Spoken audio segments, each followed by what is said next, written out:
વિષયો ઘણા બધા હતા. બધા લોકો અલગ અલગ પ્રકારના વિષયો રાખતા હતા. સામાન્ય રીતે જ્યારે આપણે ઉચ્ચ અભ્યાસ માટે, ઉચ્ચ કેળવણી માટે જઈએ છીએ ત્યારે વિષયની પસંદગી કરવાની હોય છે. અને એ પસંદગીમાં મને આનંદ છે કે ખૂબ જૂજ વિદ્યાર્થીઓ એ ગુજરાતી વિષયને લઈને એ સ્નાતક અને અનુસ્નાતક થતા હોય છે. હું 1985 માં ગુજરાતી વિષય સાથે સ્નાતક થયો. સ્નાતકો તો ગુજરાતીમાં ઘણા બધા છે, ગ્રેજ્યુએટ અને પોસ્ટ ગ્રેજ્યુએટ પણ ઘણા છે. પરંતુ ગુજરાતીમાં રસ લઈને, ગુજરાતી ભાષાને ચાહનારા, ગુજરાતી ભાષામાં ઓતપ્રોત થનારા, ગુજરાતી માટે જીવનારા અને ગુજરાતી માટે મથામણ કરનારા લોકો, એવા વિદ્યાર્થીઓ એ બહુ ઓછા અને જૂજ મળે છે. મેં 1985 માં જ્યારે આ સ્નાતકની પદવી મળી ત્યારથી શરૂ કરીને આજે પણ અહીંયા કમલેશભાઈ અને ભાઈએ ઉલ્લેખ કર્યો એ મુજબ કેટલાક પુસ્તકોનું લેખનના માધ્યમથી ગુજરાતી ભાષાની સેવા કરવાની તક મળી છે. નો ડાઉટ કદાચ એ ગુજરાતી ભાષાની વિવેચનાની દ્રષ્ટિએ એના મૂલ્યાંકનમાં એ પુસ્તકો કદાચ ઊણા ઉતરે, પણ મને આનંદ છે કે મેં આ પુસ્તકોના માધ્યમથી, લેખનના માધ્યમથી ગુજરાતી ભાષાને જીવવાનો પ્રયત્ન કર્યો છે. આજે મારો જે વિષય છે, વિષયમાં માતૃભાષા, વિકાસ, મહત્વ અને મમત્વ, એટલે કે ગુજરાતી શું છે, કેવી રીતે ગુજરાતીનો વિકાસ થયો, એનું ઇમ્પોર્ટન્સ શું છે, એનું મહત્વ શું છે, અને એને શા માટે આપણે પ્રેમ કરવો જોઈએ, શા માટે એ ભાષાને આપણે ચાહવી જોઈએ. અહીંયા આ દિવસની ઉજવણીમાં અહીંયા સાહેબે ઉલ્લેખ કર્યો 21મી ફેબ્રુઆરી આખા દેશમાં, આખા વિશ્વમાં એ વિશ્વ માતૃભાષા દિવસ તરીકે ઉજવાઈ રહ્યો છે. હું એના આ દિવસના મહત્વ ઉપર થોડી 2 મિનિટ માટે આપ સૌને લઈ જાઉં છું. 1947 માં ભારત એ આઝાદ થયો અને જ્યારે ભારત આઝાદ થયો ત્યારે ભારતના 2 ભાગ પડ્યા. એક ભાગ એ પાકિસ્તાન હતો અને બીજો એ ભારત હતો. અને સામાન્ય રીતે જ્યારે ભારતના ભાગલા થયા 15મી ઓગસ્ટ 1947 ના દિવસે, ત્યારે બધાને સ્વતંત્રતા આપવામાં આવી કે તમારે પાકિસ્તાનમાં જવું છે કે ભારતમાં રહેવું છે. અને પાકિસ્તાન દેશનું અસ્તિત્વ થયું, પાકિસ્તાન દેશનો જન્મ થયો. પણ પાકિસ્તાનની જે ભૌગોલિક સ્થિતિ હતી એ થોડી અલગ હતી. આજનું બાંગ્લાદેશ એ વખતે પાકિસ્તાનમાં ગયું. ભૂગોળના નકશા ઉપર, આપણા જે નકશામાં તમે જોશો તો આપણાથી પૂર્વ ભાગમાં બાંગ્લાદેશ છે, વચ્ચે 3000 કિલોમીટરનું લગભગ અંતર છે, અને પછી પશ્ચિમમાં પાકિસ્તાન આવે છે.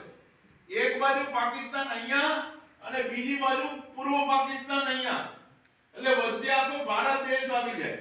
અહીંયાથી એમને એમના કેપિટલમાં જવું હોય તો આખો હિન્દ મહાસાગર ફરીને એમણે પાકિસ્તાન જવું પડે, એવી સ્થિતિ હતી. અને એ સ્થિતિની અંદર પાકિસ્તાનના જે તે વખતના શાસકોએ 1952 માં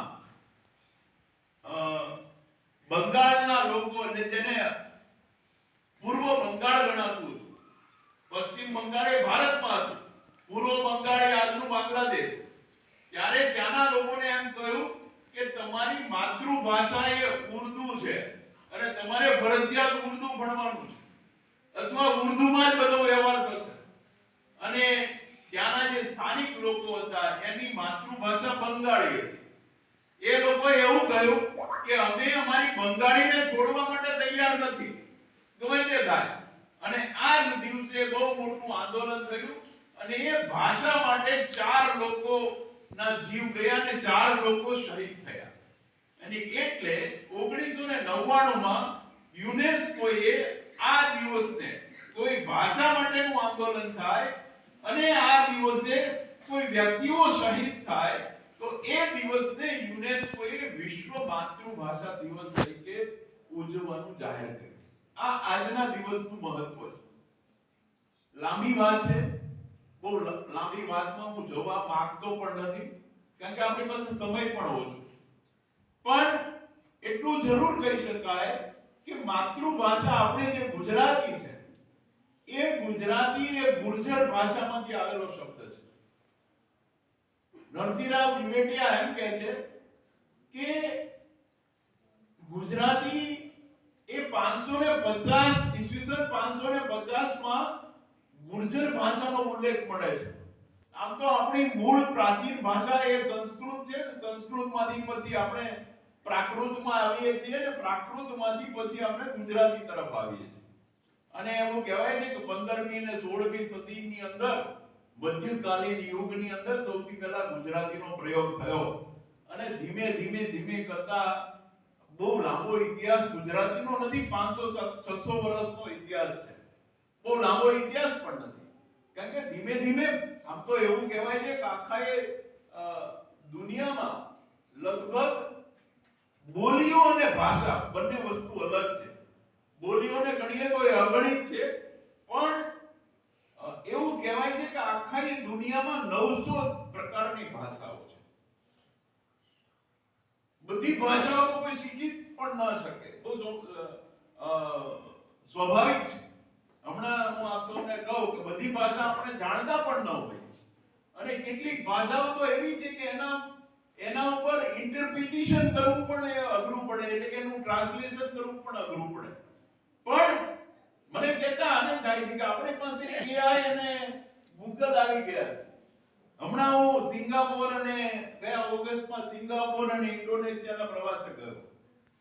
તો સિંગાપોરમાં મલય ભાષાનો ઉપયોગ થતો હતો, અને ઇન્ડોનેશિયા ગયો, જકાર્તા ગયો, યોગ કરતા ગયો, ત્યાં એ ઇન્ડોનેશિયન લેંગ્વેજ હતી. મને તો એ ભાષા આવડતી નહોતી. હવે ત્યાંના લોકો સાથે મારે કોમ્યુનિકેશન કરવું હોય તો શું કરવાનું? તો મેં ગૂગલનો ઉપયોગ શરૂ કર્યો. ગૂગલમાં હું જે ભાષામાં બોલું, અંગ્રેજીમાં બોલું, હિન્દીમાં બોલું, અને મારે જે ભાષા દુનિયાની જોતી હોય, જેની પાસે ગૂગલ હોય, એ તરત જ ટ્રાન્સલેટ કરીને એને આપી દે. કંડક્ટરને કે મારે ગારિયાધામની ટિકિટ જોઈએ છે, તો હું અહીંયા ગુજરાતીમાં બોલું તો એ મલય ભાષામાં ટ્રાન્સલેટ કરીને પેલાને બતાવે, અને હું પછી એને બતાવી દઉં મને ગારિયાધામની ટિકિટ આપી દે. મારે કોઈ જગ્યાએથી કોઈ વસ્તુ લેવી હોય અથવા કોઈની પૂછપરછ કરવી હોય, યોગ કરતા એ બહુ મોટું શહેર છે, અને ત્યાં બોરોબુદુર નામનું એક બહુ મોટું બુદ્ધ ટેમ્પલ છે, અને એ ટેમ્પલની જ્યારે હું મુલાકાતે ગયો, ઘણા બધા લોકો ત્યાંના અલગ અલગ પ્રકારના પ્રદેશોના લોકો પણ આવતા હતા. માત્ર ને માત્ર ઇન્ડોનેશિયાને પણ વર્લ્ડની કોઈ પણ ભાષા જે ગૂગલની પાસે છે, એ બધી જ ભાષાઓ હવે ગૂગલ એ ટ્રાન્સલેટ કરીને આપણને આપી શકે છે. એટલે આજે આપણી પાસે ક્યાંય ઇન્ટરપ્રિટરને શોધવા જવાની જરૂર નથી. આપણી પાસે ઇન્ટરપ્રિટર મોબાઈલમાં આવી ગયો છે. તમે જુઓ કેટલી બધી ઇન્ફોર્મેશનની જે ક્રાંતિ કહી શકાય એ આપણા હાથમાં છે, પણ એનો ઉપયોગ એ વિવેકપૂર્ણ થાય એ પણ એટલી જરૂરી હોય છે. અહીંયા બે ત્રણ બીજી બાબતો નો ઉલ્લેખ કરીને આજનો આ મારો જે વક્તવ્ય છે એનો કાર્યક્રમો અને અટકાવીશું, પૂરો કરીશું. પણ અહીંયા એ વાત મહત્વની છે કે ધીમે ધીમે ગુજરાતનો જે માણસ છે એ આખા દુનિયામાં પહોંચ્યો છે, અને એવું કહેવાય છે કે આ આપણી જે ભાષા છે એ ભારતના લગભગ 25 જેટલા રાજ્યો, 28 માંથી 25 જેટલા રાજ્યોમાં ગુજરાતીઓ પહોંચ્યા છે અને ગુજરાતીનો ઉપયોગ કરે છે. બાકીના 3 રાજ્યો જે નાના હશે ત્યાં કદાચ ગુજરાતી નથી, પણ હવે ગુજરાતી એક ગ્લોબલ થયો છે, વૈશ્વિક થયો છે, વિશ્વના ખૂણે ખૂણે પહોંચ્યો છે. કોઈ દેશ એવો તમને ના મળે કે ત્યાં ગુજરાતી માણસ ન હોય. એટલે અહીંયા કહે છે પેલા મારા બહુ આદરણીય મિત્ર છે, હમણાં જેમને પદ્મશ્રી પુરસ્કાર મળ્યો, અને એમનું એક સરસ મજાનું ગીત છે કે આપણે એને સાચવી જાણીએ, આપણને સાચવતી ધૂળ નથી છે કુળ આપનું, અને ભાષા અમારી ગુજરાતી. ઉષા શુક્લ બહુ ઉત્તમ પ્રકારની રચના એ ભાષા માટે એમણે આપી છે. આપણે જે રીતે અંગ્રેજી તરફ જઈ રહ્યા છે, કેટલાક લોકો તો આજે ગુજરાતી શાળાઓ મહાનગરોની અંદર ગુજરાતી માધ્યમની શાળાઓ સાવ ઘટતી જાય છે અને સરકારે પણ અંગ્રેજી માધ્યમ શરૂ કરવાનો પ્રયત્ન કર્યો છે અને કેટલાક શહેરોની અંદર તો ગુજરાતી મીડિયમ શાળાઓ એ શોધવી અઘરી હોય છે. પણ આપણે ગુજરાતીમાં ભણીએ એવું પણ નથી કે આ ગુજરાતીમાં ભણીએ. જે લોકો અંગ્રેજી માધ્યમની અંદર ભણે છે, અંગ્રેજી માધ્યમને જેણે સ્વીકાર્યું છે, એવા લોકો ક્યાંય દુનિયામાં આગળ વધી શકતા નથી એવું નથી.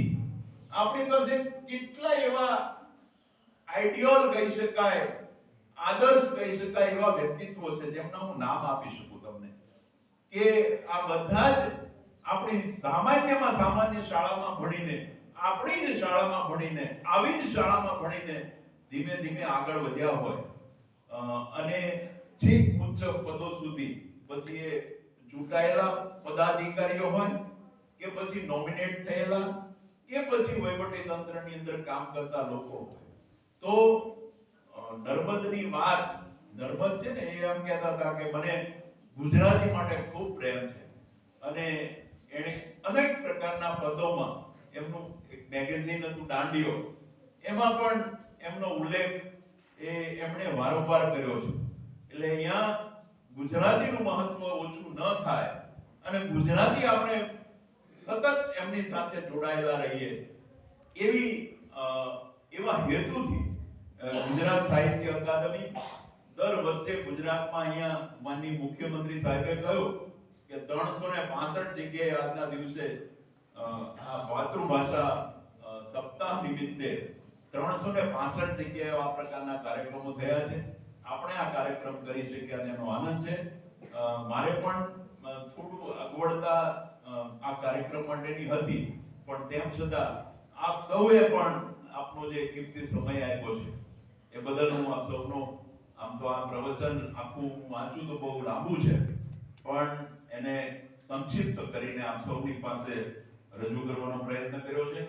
આપ સૌને પુનઃ માતૃભાષા દિવસની ખૂબ ખૂબ શુભેચ્છાઓ. આભાર.